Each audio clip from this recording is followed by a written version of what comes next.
बिस्मिल्लाहिर्रहमानिर्रहीम। अस्सलामुअलैकुम। सॉक्स की स्मेल खत्म करने का तरीका। सर्दी और गर्मी में मोजे से आने वाली बदबू को खत्म करने का आसान तरीका जाने, जिसके बाद पूरे दिन भी जूते में मोजे का इस्तेमाल यानी कि जुराबों का इस्तेमाल करेंगे तो भी बदबू नहीं आएगी। बच्चे हो या बड़े, सर्दी का मौसम हो या गर्मी का, मोजे पहन कर रखते हैं ताकि सर्दी से बच सके और पाँव भी साफ रहें। लेकिन इसकी वजह से हमारे पाँव और मोजों यानी कि जुराबों में बदबू पैदा हो जाती है जो बर्दाश्त नहीं होती। ऐसी हालत में सांस लेना भी किसी तकलीफ से कम नहीं होता, क्योंकि मुस्तकिल मोजे और जूते पहनने की वजह से ये मसला होता है और पाँव में पसीना आता है जो अंदर ही अंदर खुश्क हो जाता है, जो कि बदबू का बाइस बनता है। आप भी इस मसले को दूर करने के लिए बताएगी इस टिप को इस्तेमाल करें और पाएं ऐसा फायदा जो आपको भी मोजों की बदबू से बचा सकता है। टिप नंबर 1, मोजे पहनने से कबल इनमें थोड़ा सा टेल्कम पाउडर और बेकिंग सोडा डालकर छोड़ दें और फिर इसको पहन लें। सिर्फ मोजों में ही नहीं बल्कि अपने जूतों में भी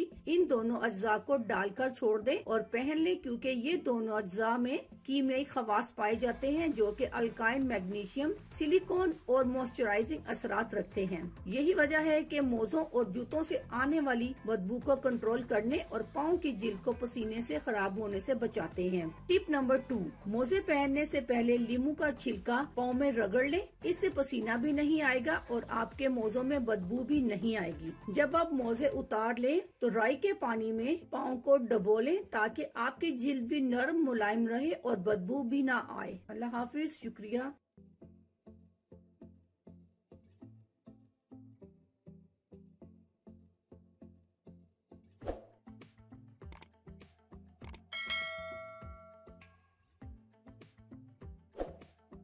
अगर आपको हमारी वीडियो अच्छी लग रही है तो हमारे वीडियोस को लाइक करें और अपने सब दोस्तों से शेयर करें और साथ हमारे चैनल ऑनलाइन रेमेडीज को सब्सक्राइब करना ना भूलिएगा। मिलती हूँ मैं आपको एक नई वीडियो के साथ, तब तक के लिए अल्लाह हाफिज।